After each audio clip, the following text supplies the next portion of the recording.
지난주에 이제 출애굽에 대해서 시작을 하면서 이스라엘 백성이 왜 출애굽하는 장면이 우리한테 의미가 있는지 이거에 대해서 고민해야 된다 이런 말씀을 드리면서 첫 번째 이 피제한까지 저희가 이야기를 쭉 나누었습니다.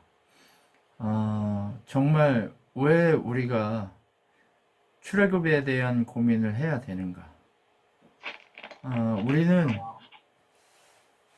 죄의 노예, 그러니까 세상의 노예, 그 이집트의 노예였던 이스라엘 백성과 마찬가지로 우리는 죄의 노예였고 세상의 노예였고 하나님을 알지 못하고 하나님이 왜 나를 만들었는가에 대한 고민이 하나도 일도 없이 하나님이 나를 왜 하나님 백성으로 삼으셨는가에 대한 고민을 일도 없이 그렇게 살아왔을까에 대한 그 장면과 이 이스라엘 백성이 하나님의 백성으로 부름 받았음에도 불구하고 하나님 중심으로 살지 못한 세상의 노예로 살았던 그 모습이 매칭되어서 우리에게 하나님 주시고자 하는 메시지가 담겨 있기 때문에 하나님 나라를 수여하실 때 어떻게 해야만 하나님 나라가 우리의 것이 되는가에 대한 고민을 하나님 말씀하시기 위해서 출애굽에 대해서 이 창세기 이후에 이제 이렇게 가족에서 민족으로 바꾸시면서 하나님의 그 전체적인 예수님을 머리로 모신 교회들의 역사가 이렇게 흘러가고 있는 거죠. 그래서 이제 8장부터는 재앙에 대한 얘기, 그리고 6월절에 대한 얘기, 홍해에 대한 얘기까지 오늘 진행이 될 겁니다. 자, 여러분 지난번에 출애굽을 제가 설교할 때에도 여러분에게 소개했을 거예요.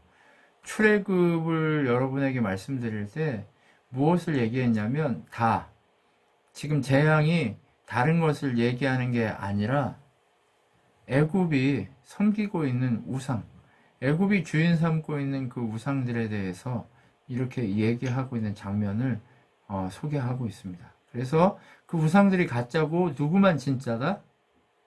하나님. 네, 하나님만 진짜다라고 하는 것을 보여주고자 하시는 거예요. 자, 피재앙이 있고 나서 먹을 물이 없는 상황에 이제 문제가 터져서 옆에 있는 주변에 우물을 파가지고 물을 먹으면서 파라오의 마음이 굳어져 있었어요. 근데 개구리가 딱 나타났죠. 하나님이 개구리 재앙을 딱 하는 거예요. 여러분, 하나님이요, 개구리를 섬기고 있는 이집트 사람들에게 야, 개구리 이렇게 너희들을 아무리 그것을 섬겨도 그 섬기는 개구리가 너희들을 돌볼 수 없어. 내가 손을 쓰면 그 개구리가 너희들을 이렇게 힘들게 할 거야 라고 하면서 개구리를 온 집에, 온 이집트 땅에 개구리가 가득하게 만들어 버렸습니다. 그러니까 개구리가 뭐 밥그릇, 수저그릇, 뭐 없는 데가 없이 다 들어와 있는 거예요. 화장실, 뭐 옷장, 뭐 할 거 없이 다 들어와 있어요. 그러니까 어떻게 해요? 살려달라고 하는 거죠. 내가 너희들 보내줄 테니까 살려줘. 그런데 이 지점까지는 마술사도 이 일을 똑같이 행합니다. 마술사가 똑같이 개구리를 불러들이니까 에이씨 뭐 우리 신이나 니네 신이나 거의 비슷하네 하면서 내버려둬요. 그런데 이게 너무 심각하니까 어떻게 해요? 좀 쫓아내주라. 그럼 보내줄게 하고 뻥을 칩니다. 그러니까 어떻게 해요? 모세가 기도합니다. 우리를 보내주기로 약속하면 내가 개구리 없애주겠습니다. 하고 기도해요. 근데 유일하게 남는 게 뭐밖에 없어요, 개구리?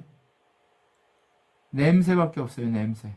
이 냄새라고 하는 건 썩는 냄새인데 세상 우상을 섬기고 남는 것은 뭐밖에 없다? 썩은 내. 예, 썩은 내밖에 안 남는다는 거예요. 세상을 쫓아가면 우리에게 진동하는 거, 우리 삶에 진동하는 거 뭐밖에 없다? 개구리 썩는 거밖에 없다. 그러니까 우리가 저희 목사님 저는 아직 젊으니까 하나님 중심으로 하나님 주인 삼고 사는 것 이거 조금 나중에 할게요라고 생각한다면 결국 그 인생은 뭐만 남냐? 썩은 냄새만 남게 돼 있다는 거예요. 근데 썩은 냄새만 남아도 개구리가 사라지니까 하나님 말씀을 들어요, 안 들어요? 안 듣는 거죠. 모세와 아론의 말을 듣지 않고 여전히 고집스럽게 있습니다. 그러니까 어떻게 해요? 먼지를 쳐가지고 이가 되게 합니다. 근데 이 지점부터는 마술사들이 이 일을 만들지를 못해요. 그러면서 뭐라고 얘기하냐? 이 일은 하나님에게서 온 하나님의 능력으로 된 일입니다. 우리 신보다 더 센 신입니다. 이를 우리가 섬기지만 이가 우리를 괴롭게 합니다. 왜? 그 신보다 더 센 신이 지금 이 일을 이루고 있기 때문에 그렇습니다. 그러니까 빨리 정리하십시오 라고 얘기합니다. 그런데 여기까지는 이스라엘 백성도 고통당합니다.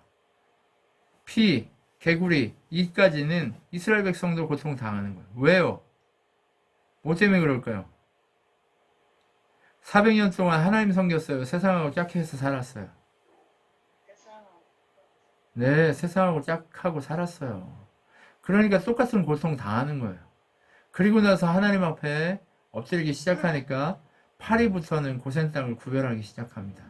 이제 파리 때가 정말 제가 옛날에 시골에 어떤 집에 갔는데 그 소 키우는 집이었어. 돼지, 소 이런 키우는 집이었는데 파리가요. 와, 장난 아니에요. 막 뭐라고 해야 돼, 이렇게. 온 마당에 시꺼먼 파리가 가득해요.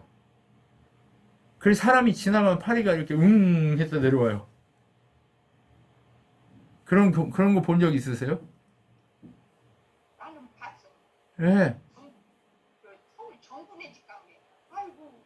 그래서 파리가 얼굴에 막 붙어요. 개, 소, 이 돼지 이런 것들 막 얼굴에 다 붙어 있어요. 어떻게 할 수가 없게 그러게 돼. 와, 진짜. 제가 그래서 와, 파리가 저렇게 많으면 진짜 살 수가 없겠구나. 왜? 입을 벌리면 파리가 막 들어와요.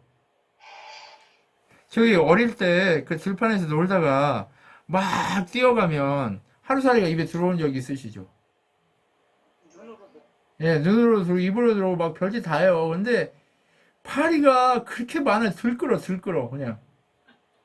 그러면 어떻게 될까? 아우, 뭐 밥도 뭘 먹을 수가 없어. 왜? 입 벌리면 파리가 들어오니까. 그런 상태가 되니까 어떻게 해요? 제발 살려달라고 기도 좀 해달라고. 제발 살려달라고. 세상 사람들이 아프면요, 자기 힘으로 안 된다는 생각이 딱 들면요, 하나님 능력 있는 사람을 불러요. 제발 나를 위해서 기도 좀 해달라고. 근데 기도해주고 조금 괜찮아지면 어때요? 예, 기도해서 나았다고 얘기 안 해요. 내가 좀, 이렇게 했으니까 됐지, 그건 우연이지. 그래, 또 아프면 또 불러요. 왜? 그게 인간이라니까. 근데 하나님을 믿어야 되는데 믿어요, 안 믿어요? 안 믿어요. 왜? 고집스럽게 지옥을 경험하고 지옥을 가야 되기 때문에 그런 거예요. 파리가 그렇게 괴롭게 했는데도 안 되는 거예요. 그러니까 사람 몸, 지금 사람 사람 먹는 거, 그리고 사람을 괴롭게 하는 이런 걸로 해도 사람이 하나님을 찾아요, 안 찾아요?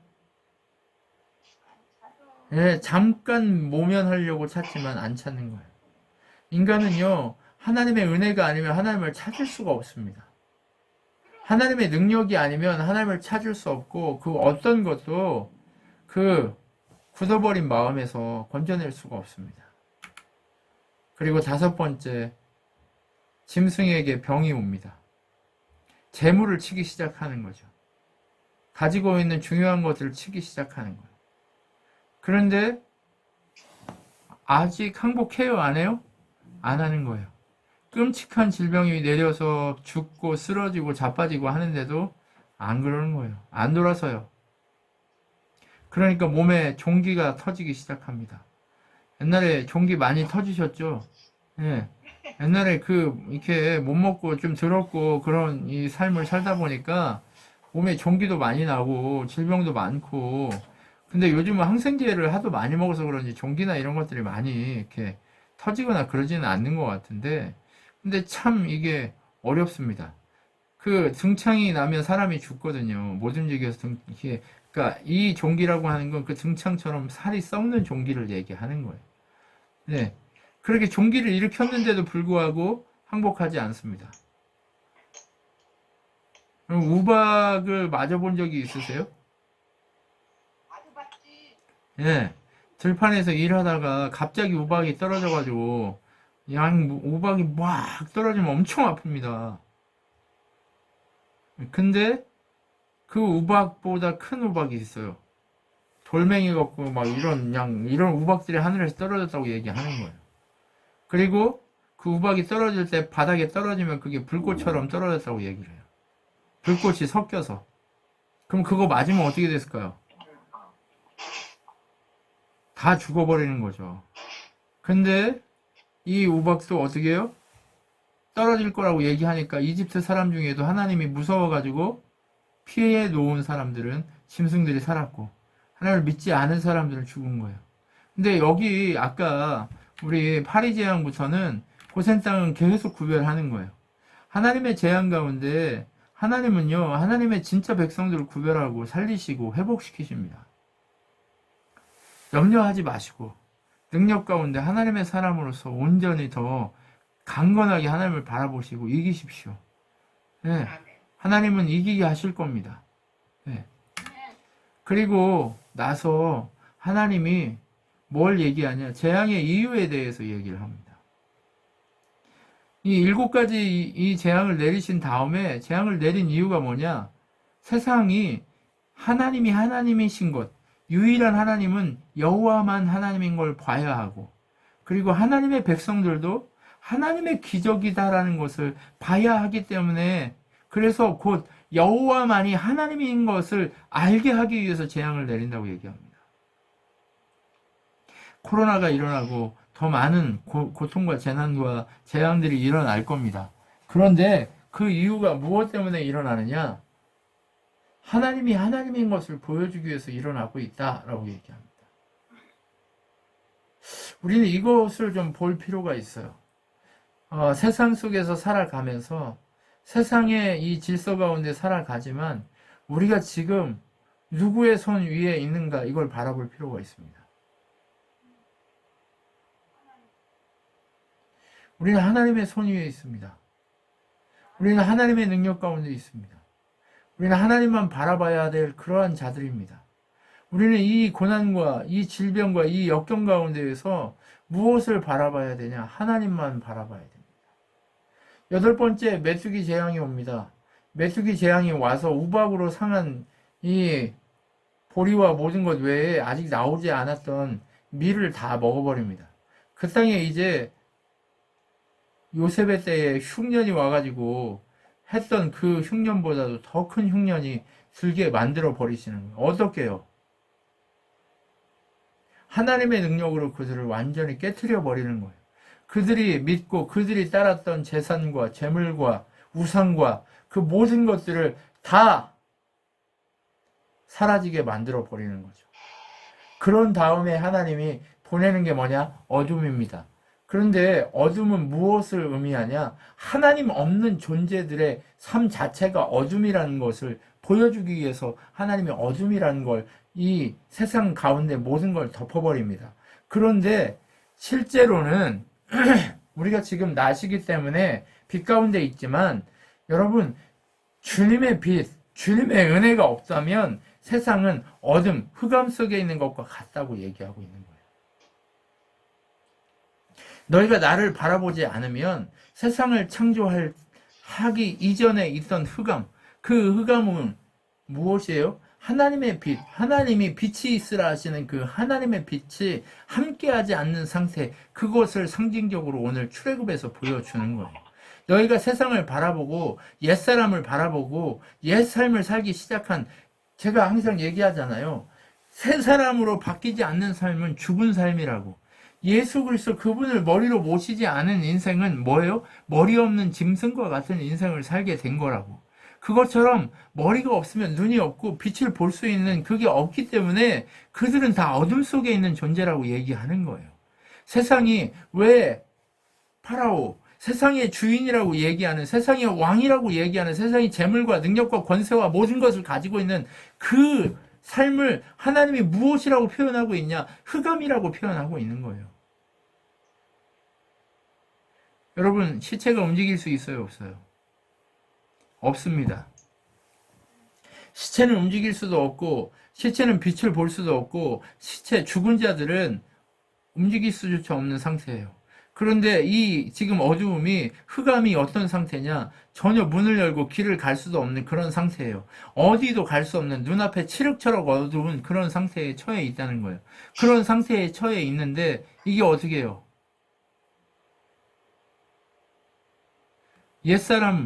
옛삶을 사는 것, 하나님이 주인이지 않는 그런 삶을 사는 인생들은 바로 단 한 발자국도 볼 수 없는 그런 흑암 가운데 있는 삶인 것을 우리에게 명확하게 보여주고 있는, 이것이 바로 흑암이라는 거예요. 그리고 나서 어떻게 해요? 모세가 파라오를 찾아가서 얘기합니다. 아니, 그 땅으로 찾아가기 전에 하나님이 먼저 얘기하시죠, 모세에게. 야, 내가 마지막 재앙을 내릴 거야. 장자를 죽이는 재앙을 내릴 거니까 너희 염려하지 말고 기다리고 있어. 그리고 제발 떠나주세요 할 그날이 올 거니까 염려하지 말고 기다리고 있어. 내가 완전히 이집트를 망하게 하고 너희를 보내게 할 거야. 라고 얘기합니다. 여러분, 그리고 나서 무엇을 준비시키냐? 옛사람은 죽고 새사람이 살아나야 한 그것을 준비시킵니다. 그게 바로 유월절입니다. 유월절이 무엇이냐? 옛사람은 죽고 새사람이 살아나는 것을 상징합니다. 자, 다시 말해서 유월절은, 여러분, 나 대신 뭐가 죽어요? 양이나 염소가 잡혀서 죽습니다. 네, 그리고 그 짐승의 피로 문 설주와 임방, 그리고 이 문 들어오는 입구를 바릅니다. 예수님 뭐라고 그러셨죠? 나는 양의 문이다 라고 얘기합니다. 나를 통과하지 않고 구원받을 수 없다고 얘기해요. 예수 그리스도의 보혈을 통과한 자, 그 사람은 옛사람은 죽고 새사람 산 자와 같은 거예요. 그렇게 유월절을 통해서 양이 죽고, 나 대신 양이 죽고 나는 사는 겁니다. 그런데 하나님이 어떻게 하세요? 그 피를 보고 죽어야 될 자들을 살리고 피가 없는 곳에 들어가서 장자들을 다 죽이는 거예요. 장자는 무엇일까요? 그 가족의 머리고 처음입니다. 그렇기 때문에 그것이 죽었다는 것은 그 모든 것이 다 사라졌다는 것을 의미하는 거예요. 그러면서 뭘 얘기해요? 내가 너희들을 구원할 거니까 해마다 이것을 기념하라고 얘기해요. 할례, 바로 예수 그리스도의 은혜의 복음으로 나의 백성이 되었다는 그 율례를 행한 자들은 언제나 1년에 한 번 유월절을 통해서 하나님 앞에 서야 한다는 것을 얘기해 주고 있는 것, 그것이 바로 유월절입니다. 여러분, 그렇게 출애굽을 통해서 옛사람이 죽고 새사람이 사는 광경을 이렇게 계속해서 묘사하고 있습니다. 옛사람으로 살고 있고 세상의 질서 가운데 살고 있으면 이렇게 죽어 있고 흑암이고 그리고 고통이고 죽을 수밖에 없다는 사실을 우리에게 끊임없이 보여주면서 이제 마지막 결과가 어떤 것인가를 보여주는 거예요. 뭐예요? 하나님의 복음의 은혜 아래, 예수 그리스도의 보혈 아래 있지 않는 자의 결국은 죽음이라는 것을 우리에게 명확하게 보여주고, 예수 그리스도의 보혈의 그 흔적이 남아있는 그 양의 문을 통과한 자들은 영원한 생명을 누리게 된다는 사실을 우리에게 보여주고자 주님이 이 유월절을 통해서 우리에게 출애굽의 역사를 보여주고 있는 거예요. 그렇기 때문에 출애굽은 무엇이냐? 애굽에서 벗어나 가나안 땅에 들어가는 간단한 그 이스라엘의 역사 사건을 얘기해주고자 하는 것이 아니라 우리의 인생이 옛사람은 죽고 새사람은 오직 영원한 하나님 나라에 들어가게 될 것을 우리에게 그림자와 모형으로 보여주기 위한 사건으로 우리에게 기록하고 있음을 우리는 알아야 한다는 거예요. 그렇기 때문에 이 사실을 통해서 하나님은 훈련되고 하나님은 구원받은 이 이스라엘 백성들을 무엇이라고 부르냐? 군대다라고 부릅니다. 51절을 보면 뭐라고 얘기하냐? 이스라엘을 하나님이 군대로 각각 나누어 이집트에서 인도하여 내시더라 라고 얘기하는 거예요. 그리고 이집트 사람들에게서 그냥 나오지 않고 지금까지 400년 동안 어땠어요? 노예 생활한 그 품삯을 받아서 나오도록 좋은 옷, 금, 은, 보화로 채워서 430년 동안이나 이집트에서 살았던 그 이스라엘 백성, 남자만, 어른 성인 남자만 20살에서 65세 이하, 이 60세 이하 이 남자까지만 어떻게 60만이 되도록 그렇게 하나님이 불려서 거의 300만에 가까운 인류가 이 이스라엘 백성이 하나님이 원하시는 그 출애굽의 사건을 이루고 있는 그 장관을 우리가 볼 수 있는 거죠. 우리가 하나님 나라 마지막에 예수님 재림하셔서 마지막에 하나님 한쪽은 우편에 믿는 자들, 하나님 백성이, 한편에는 지옥 갈 백성이 서 있다고 생각해 보세요. 죄인들이 서 있다고. 그러면 하나님의 백성들이 하나님 나라에 입성하는 그 장관을 한번 생각해 보세요. 얼마나 아름답고 얼마나 멋진 그림이에요. 그런데 한번 생각해 보세요. 죄인들은 어떻게 돼요? 지옥 불 속에 들어가 끌려가 고통하는 그 장면 들어가는 걸 보세요. 하나님이 기대하는 것은 다른 것이 아니라 우리가 그렇게 옛사람이 죽고 새사람이 살아서 하나님의 복음의 역사 가운데 하나님의 나라에 들어가는 그 장관을 그렇게 펼쳐서 보라고 얘기하고 계시는 거예요. 10가지 재앙, 그것이 우리에게 오냐 안 오냐 그것이 중요한 게 아니에요. 우리는 세상의 질서 속에 살아가지만 하나님이 어떻게 해야 하나님 나라 백성으로 살아가면서 능력의 삶을 살 수 있는가, 그것에 대해서 하나님이 얘기하고 있고 우리에게 갚아주실 것이고 우리에게 능력으로 채우실 것을 기대하면서 내가 하나님의 군대인가 아닌가를 따져볼 필요가 있다는 거예요.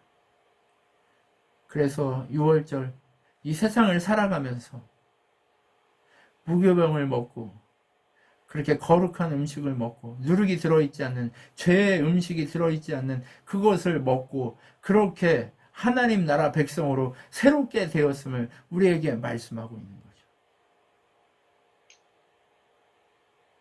그렇게 하나님의 은혜로 그렇게 하나님 나라를 경험하게 되기를 소망하는 하나님이 이제 이스라엘 민족을 이끌고 출애굽을 하게 됩니다. 그러면서 뭐라고 얘기해요?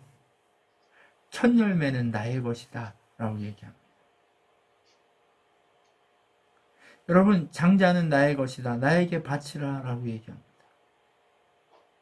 여기서 장자는 또 첫 열매는 누굴까요? 예수님. 예. 왜 첫 열매를 예수님 앞에, 하나님 앞에 드리라고 얘기할까요? 우리의 첫 열매가 되시며 구원의 첫 열매가 되시고 우리를 구원의 능력으로 죽음을 이기시고 첫 열매, 부활의 첫 열매가 되신 예수 그리스도, 그분을 상징적으로 우리에게 보여주시면서 내 것을 너희가 내게 주는 것은 그 첫 열매가 누구라고요? 내가 너희를 위해 보낼 나의 아들, 나의 독생자 예수 그리스도, 그분을 너희에게 보내줄 것이기에 너희 첫 열매는 나의 것이라고 계속해서 상징적으로 첫 열매를 하나님께 드리라고 하는 거예요. 첫 아이가 나오면 첫 아이를 주신 것에 감사해서 하나님께 그 첫 열매 그 대신해서 헌금을 드리고 하나님 앞에 드리는 이유가 뭐예요? 드리는 의식을 갖는 이유가 뭐예요?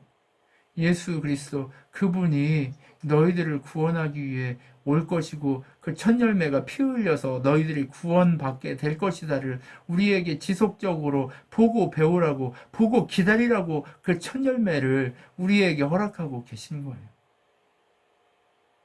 짐승이든 땅이든 그리고 나든 내 집에서 노예로 살고 있는 자든 모든 자들, 그들의 첫 열매는 다 하나님 것이다 라고 얘기하고 있는 거예요. 왜요? 우리가 옛사람은 죽고 새사람으로 부활할 수 있게 하는 통로가 그 첫 열매이기 때문에 그런 거예요. 여러분, 우리는요 예수 그리스도 그분을 통해서만 옛사람이 죽고 새사람이 살아 오직 하나님의 영광이 되어질 수 있다는 것을 늘 고민하고 늘 바라볼 필요가 있는 거예요. 그 첫 열매를 드린다는 것은 어떤 의미냐? 예수 그리스도 그분이 나의 주인입니다라고 이 이마와 이 손에 표를 가지고 있는 것과 같은 거예요. 이 대제사장이 정말 이마에 쓰고 있잖아요. 여호와께 성결이라고 하는 표를 쓰고 있고, 그리고 옷에다가 술에다가 멀려 나 하나님의 백성이고 하나님 능력의 사람으로 그리스도의 복음의 역사가 아니면 난 살 수 없는 자라는 그 표를 여기다 달고 다니는 거잖아요. 그것처럼 우리가 하나님의 능력 가운데 첫 열매 되신 예수 그리스도, 그분이 우리에게 구원의 표가 되고 우리에게 구원의 능력이 된다라고 얘기하고 있는 거예요. 계시록에 보면 짐승의 숫자를 이마에 쓰게 하는 것도 있지만 하나님이 택한 14만 4천, 이것은 그냥 상징적인 숫자인 거예요. 그 하나님의 그 백성이라고 된 그들의 이마에 어떻게 해요? 하나님이 인치시하나요? 인이 뭐예요? 도장 찍는 것과 마찬가지예요. 그런 표를 주신다는 거예요. 이미 뭐예요? 하나님의 백성들은 표를 가지고 있는 거예요. 옛사람은 죽고 새사람이 된 그들은 이미 이마에 표를 가지고 있는 거예요. 그리스도에게 성결은 뭐예요? 구별되다, 거룩한 자라고 하는 그 이름을 받게 된 거예요. 그러면 우리는 거룩한데 어떻게 거룩해요? 첫 열매이신 예수 그리스도 그분을 드림을 통해서만 가능하다는 거예요. 하나님이 예수 그리스도를 보냈는데요. 예수 그리스도 십자가에 못 박게 하는 그 행위를 뭐라고 해요? 첫 열매를 우리가 하나님께 드린다는 표현으로 써요. 이게 무슨 의미인지 이해가 되세요? 이걸 다시 잘 생각해 봐야 돼요. 예수님 누가 보내주셨어요? 하나님이 보내주셨어요. 그러면 우리가 구원의 제물을 하나님께 드려야 되는데 그 구원의 제물은 내 생명이잖아요. 근데 내 생명 대신 하나님 주신 이 독생자 예수를 내가 하나님께 그 생명을 드린다라고 표현한다니까요. 이게 바로 하나님 은혜예요. 첫 열매를 드리라고 하는 것은 무엇이냐? 네가 드릴 수 있는 거 아무것도 없다는 거예요. 우리가 우리를 스스로 여호와께 성결 거룩하다라고 그렇게 표현하고 하나님께 드릴 수 있는 게 있어요, 없어요? 없어요. 아무것도 없단 말이에요. 아무것도 없는데 예수 그리스도를 하나님이 우리에게 주셔서 그 예수 그리스도를 우리의 구원의 생명, 구원의 제물로 하나님께 드리라 하는 그것이 첫 열매를 하나님께 바친다, 그런 의미라는 거예요. 감동이지 않아요? 이인님 집사님 드릴 게 있어요? 없죠. 여호와께 드릴 거 이인님 집사님 생명밖에 없단 말이에요. 그러면 그 생명을 드려야 되는데 못 드리니까, 나 죽으면 지옥 가야 되니까 하나님이 드릴 생명을 대신해서 주고 첫 열매가 되게 하겠다고 약속하는 거예요. 그래서 그 첫 열매를 누구에게 준 거예요? 내게 주고, 내게 주어서 그것을 가지고 하나님께 부활의 첫 열매가 되도록 예수님을 내가 하나님께 드린다. 이 표현으로 첫 열매 드린다. 이게 그 의미인 거예요. 이해가 되셨어요? 이게 얼마나 중요한 얘기인지 아시겠죠? 아멘. 그러면 예수님의 십자가를 앞두고 여인이 와가지고 내게 있는 향유 옥합을 깨트려서 주님의 발에 뿌리잖아요. 그죠? 그거 뭐예요? 여인이 그 예수님의 장례를 준비하고 있는 그 장면이 무엇이냐? 바로 예수 그리스도 그분을 하나님께 부활의 첫 열매로 드리는 행위라고 하는 거예요. 그럼 우리가 지금 하나님 앞에서 예수님을 드리면서 우리가 깨트려야 될 게 무엇이에요? 내 옛 생명을 깨트리고 새 생명으로 주님과 함께 부활하는 그 사건을 우리가 오늘 첫 열매로 드리는 이 6월절 사건으로 경험해야 한다는 얘기예요. 여러분, 그런데 그렇게 첫 열매를 드리고 이마에 표 받은 자들은 이제 하나님이 어떻게 하신다고 얘기해요? 불기둥과 구름기둥으로 인도하시겠다고 얘기해요. 아까 얘기했죠. 예수 그리스도의 은혜 가운데 옛 세상의 질서 가운데 사는 자들은 뭐밖에 없어요? 흑암밖에 없어요. 죽어 있는 거예요. 흑암은 죽음이에요. 그런데 이제 하나님의 은혜로 새롭게 태어난 자들은 뭐가 된다고요? 구름기둥과 불기둥으로 항상 빛으로 인도하시는 것을 우리에게 상징적으로 보여주고 있는 거예요. 구름기둥은 햇빛을 가리고 보호하는 그런 거일 수도 있지만 무엇을 상징하냐?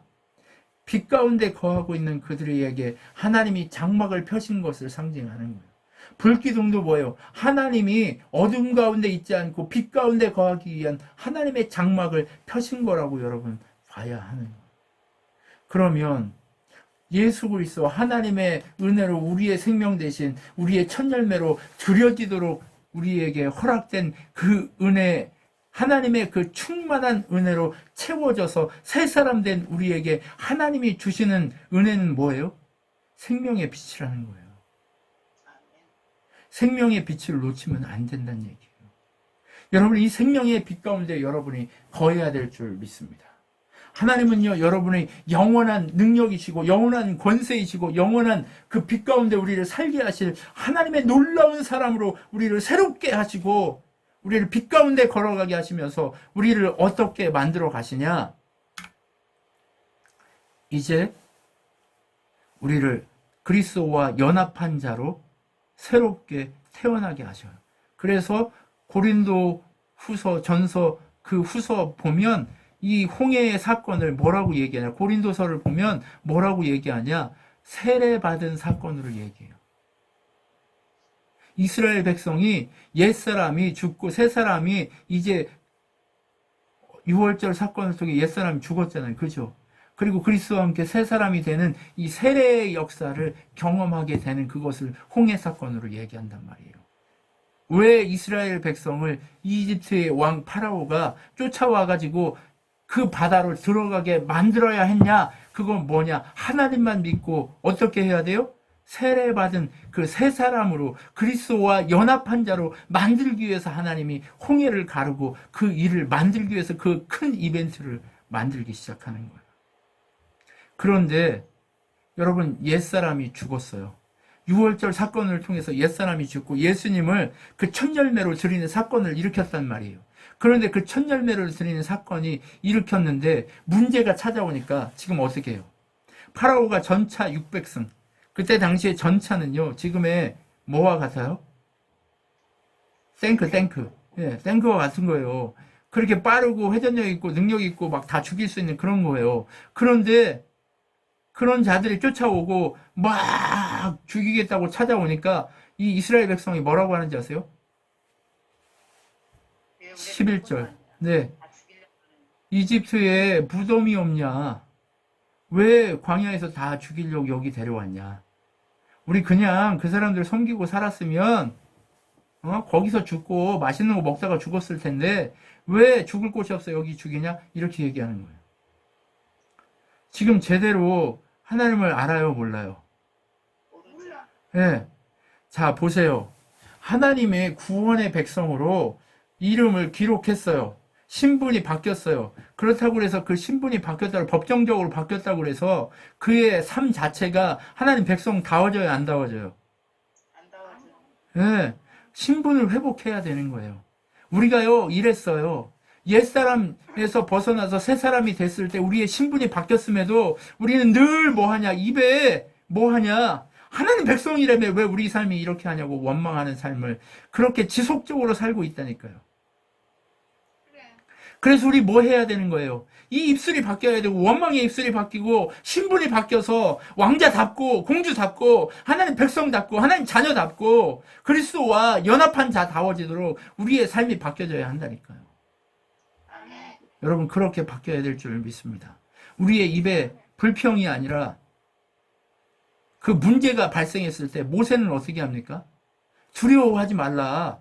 굳게 서서 여호와께서 우리에게 베푸실 구원을 보자 하고 그렇게 사람들 앞에서 불평하지 않고 그렇게 얘기하고 너희는 가만히 서서 하나님이 우리를 대신해서 이집트인들과 싸우는 것을 봐라. 하나님의 구원을 봐라 라고 얘기합니다. 그리고 나서 어디로 가요? 하나님 앞에 엎드려서 하나님 우리를 도와주세요 하니까 하나님 뭐라고 그래요? 야, 왜 두려워하고 네가 여기서 떨고 있냐? 너 지팡이 있잖아. 지팡이를 들고 바다에 이렇게 딱 해라. 그러니까 어떻게 돼요? 바다가 갈리고 동풍이 불어서 땅을 마른 땅이 되게 하는 거예요. 옆에 있는 바다는 기둥이 되게 하고. 하나님의 구원의 역사가 일어났어요? 안 일어났어요? 일어나는 거죠. 길이 열리게 돼 있는 거예요. 우리가 불평하고 원망하고 있으면 똑같아요, 세상과. 근데 우리의 신분을 보고 어떻게 해요? 하나님을 바라보면 예수님이 뭐라고 그랬어요? 나는 길이요, 진리요, 생명이다라고 얘기했어요. 진짜 홍해, 그 바다 홍해가요, 이렇게 반도처럼 돼 있어서 거기에 갇혀있는 형국이에요. 완전히 하나님이 솟아나게 하지 않으면 죽는 거예요. 뒤편은 홍해, 앞편은 이집트 군대, 그렇게 있는 거예요. 온전히 세상을 우리가 살아가는 것은요, 세상은요, 하나님의 백성들 이렇게 빙 둘러서 사방에 우겨싸서 죽이려고 우리를 포위하고 있는 거예요. 그럼 포위하고 있는 상태에 있는 우리가 바라봐야 될 건 뭐냐? 오직 길이요 진리요 생명 대신 예수 그리스도 그분만 바라봐야 하는 거예요. 그래서 하나님 주신 지팡이, 그거 뭐예요 지팡이? 말씀이죠. 우리의 능력이죠. 우리의 권능이죠. 제가 에베소서 6장 말씀하면서 뭐라고 말씀드렸어요? 전신갑주는 말씀 그거 자체다라고 얘기했잖아요. 진리의 뭐예요? 말씀이죠. 진리는 말씀밖에 없어요. 다 믿음 뭐예요? 뭘 믿어요? 예수 그리스도의 말씀을 믿는 거예요. 다 말씀이라고 얘기했잖아요. 말씀이신 예수 그리스도 그분을 바라보면 홍해가 갈라지는 역사가 있고 기적의 역사, 길이요 진리요 생명의 역사가 일어나게 된단 말이에요. 그렇게 천열매이신 예수와 연합하는 사건이 일어나게 된다니까요. 홍해가 갈려서 이제 세례의 역사가 일어나게 되는 거예요. 그 세례받는 역사가 ปุ๊ 일어나니까 어때요? 하나님 백성이라고 이마에 인치고 할례받은 백성이 아닌 누구도 이집트 군대들도 자기들도 그렇게 들어가서 이스라엘 백성을 살게 하려고 저렇게 할 수 있겠다라고 믿고 자기들이 빠르니까 이스라엘 백성을 빨리 쫓아가면 바다가 이렇게 하기 전에 우리도 될 것이다라고 생각하고 쫓아가기 시작한단 말이에요. 그런데 하나님이 이스라엘 백성이 다 건너기까지 우리를 세상이 침노하지 못하도록 어떻게 해요? 벽으로 막아서 그 이 군대의 진들을 막 하나님의 이 종들을 보내가지고 흐트러 놓기 시작한단 말이에요. 쫓아올 수 있어요, 없어요? 없어요. 우리와 세상과는 벽이 있어요. 하나님이 보호하시는 쉴드가 있단 말이에요. 그거 넘어올 수 있어요, 없어요? 하나님이 허락하지 않으면 넘어올 수 없어요. 그래서 하나님이 허락하지 않으니까 넘어올 수 없으니까 지켜보고 있다가 걔들이 다 넘어가니까 자기들도 갈 수 있을 것처럼 이제 쉴드를 풀으니까 바다로 막 진격해서 가는 거죠. 진격했을 때 어떻게 됐어요? 더 이상 도망도 못 가고 어디로 피할 길이 없는 그 상황일 때 바다를 닫아버린 거죠. 예수 그리스도의 복음으로 그리스도와 연합한 자들은 생명 가운데 살아있는 거예요. 그런데 계속 말씀드리지만 세상의 질서 가운데 목 없이 머리 없이 머리 대신 예수님과 연합하지 않은 그 세상의 그 질서 가운데 살고 하나님을 섬기지 못하는 그 모든 자들의 인생은 이미 죽은 거예요. 그 죽은 상태를 홍해에서 그냥 그렇게 보여준 것 뿐이라는 거예요. 여러분, 홍해는 하나님의 백성에게는 그리스도와 연합하는 세례의 역사를 보여주는 사건이지만 세상 질서 가운데 있는 자들은 그들의 신분을 보여주는 장치예요. 그들의 상황을 보여주는 장치예요. 지금 현재 그들이 어떤 상황, 어떤 자리에 처해 있는가를 보여주는 장치란 말이에요. 그렇기 때문에 홍해는 두 가지 의미로 하나는 생명이요, 하나는 죽어있는 것을 상징적으로 하나님의 나라를 보여주고 있는 거예요. 하나님의 질서를 보여주고 있는 거예요. 창세기에 생명나무의 강물이 흐른다라고 얘기했잖아요. 그죠? 그리고 선악과의 나무 그것을 따먹어서 죄 가운데 스스로 하나님처럼 된 자들의 그 강이 두 개의 강물이 흐른다고 얘기했잖아요. 그러면 홍해는 그 두 개의 강을 보여주고 있는 거예요. 첫째 무엇? 하나님의 생명나무의 강줄기를 타고 흘러가는 자들에게는 길이요 진리요 생명이신 예수 그리스도의 은혜로 생명 가운데 하나님 나라로 넘어가는 그 상징성을 보여주고, 죽음의 강물, 산악과의 강물, 죄의 강물을 흘러가는 그 모든 것은 다 무엇이에요? 지금 그들의 신분은 살아있다고는 하나 죽은 자들의 모습을 보여주고 있다는 거예요. 여러분, 아무리 좋은 걸 먹고 아무리 많은 걸 가지고 있고 아무리 많은 권세를 가지고 있다 해도 하나님이 살아 있다고 하는 자만 살아 있는 것이고, 하나님이 죽었다 하는 자는 그 많은 걸 가지고 있어도 죽은 것과 마찬가지라는 것. 그러니 우리가 두려워할 필요 있어요, 없어요? 없어요. 우리가 거침없이 나아가야 될 이유인 거예요. 홍해가 앞을 가리고 있고, 내 뒤에는 이집트의 군대가 나를 죽이려고 쫓아오고 있다 할지라도 우리가 두려워해야 돼요, 안 해야 돼요? 두려워요. 두려울 필요가 없는 거예요. 왜요? 하나님이 우리에게 생명이니까. 하나님 우리에게 능력이니까. 하나님만이 우리의 하나님이시니까. 하나님만이 우리의 유일한 생명이시니까. 하나님만이 우리의 유일한 질서이시니까 그렇다는 거예요. 여러분, 오늘 우리가 이렇게 코로나19라고 하는 이 전염병 때문에 이렇게 같이 모여서 예배도 못하고 떨어져 있지만, 그러나 이 홍해와 같은 코로나19, 그것 때문에 우리의 이 신분이 좀 더 명확해지는 기간이 되기를 소망합니다.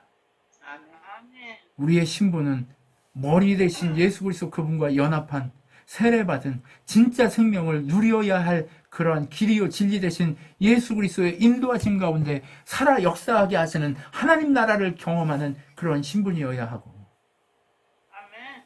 여전히 세상 질서에 빠져 있는 저들은 이 홍해가 죽음의 홍해인 것을 확인하면서 우리가 그렇게 하나님 나라를 바라보고 걸어가야 할 줄 믿습니다. 지금 이 코로나가 정말 하나님 뜻 가운데 하나님의 원하심을 바라보지 못하고 있는 자들에게 그들을 적발하는 도구로 사용되고 있고, 그리고 하나님의 생명을 보여주고 우리에게 유일하게 살아갈 수 있는 것은 말씀밖에 없다는 것을 지속적으로 강조하고 보여주고 우리에게 살필 수 있게 우리가 깨어 있어야 한다는 것을 지속적으로 보여주는 도구가 되게 하시고 있는 이 현상 가운데 우리는 홍해를 바라보면서 우리의 인생의 길이 되시고 죽음 가운데서 생명의 길을 내시는 우리 하나님의 능력을 찬양하고 더 깊이 하나님과 교제하고 그렇게 서는 믿음의 사람들이 되셨으면 좋겠습니다. 아멘. 기도하겠습니다. 하나님 감사합니다. 우리는 여전히 하나님 백성이며 하나님의 능력 가운데 서 있는 사람임에도 불구하고 불평하고 원망하는 것이 일상입니다. 그러나 하나님 우리를 불쌍히 여기셔서 하나님을 부르짖는 그 하나님의 일하심을 보게 하시고 우리가 깨어서 하나님의 구원을 보라고 말씀하시는 그 말씀을 허락해 주시고 그 길이요 진리요 생명 되신 그리스도의 그 구원의 역사를 볼 수 있도록 우리 가운데 우리 앞 가운데 홍해를 펼치시고 홍해를 가르시고 갈라진 홍해 가운데 마른 땅으로 건너 오직 예수 그리스도와 연합하는 세례를 경험하게 하시니 감사합니다. 하나님 우리의 인생이 늘 그렇게 하나님의 영광을 보고 걸어가는 믿음의 삶이 되어지도록 역사하여 주시옵소서.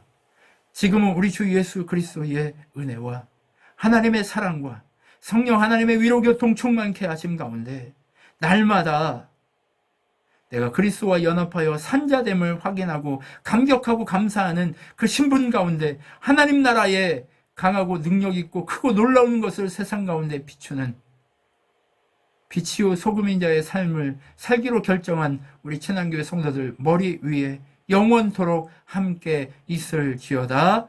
아멘. 아멘.